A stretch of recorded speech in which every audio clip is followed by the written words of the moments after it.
I've never once identified my Uber based on the license plate because it's not practical and I can't do it. I can't see well enough to identify, the red Kia, their license plate. I just hope that when a red car pulls up to my spot and I see my map on Uber, that those two, align and that it's right.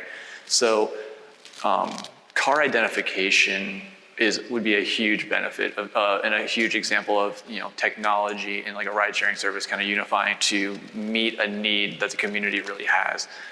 There's a confidence in knowing you're getting in the right car that eases anxiety and just makes you feel so much more secure as a rider, especially when you're disabled.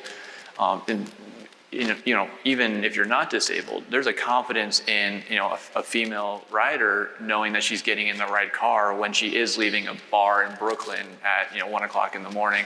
So the ability to find those cars and have confidence is a practical solution to a real world problem that has downstream positive impacts that go just beyond the disability community into a more universally beneficial impact. Totally.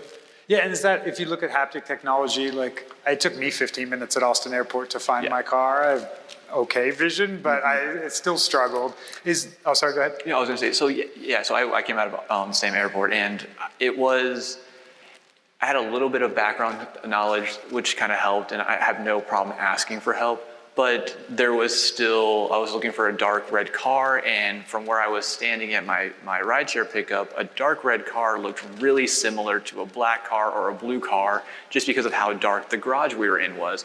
And that's why it's really cool to be sitting on stage with Kevin from Haptic, because a hands-free kind of tactile form of navigation that allows me to be alert and can guide me to a destination is a huge impact.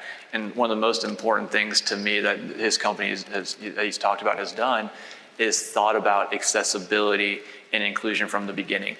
And they designed and built their technology that way. And I think that is a prime example of what forward thinking can look like as we move forward in transportation, whether it be in policy, rideshare transportation systems, or technology. Think accessibility, think inclusion from the beginning, and then reap the rewards downstream that come from those.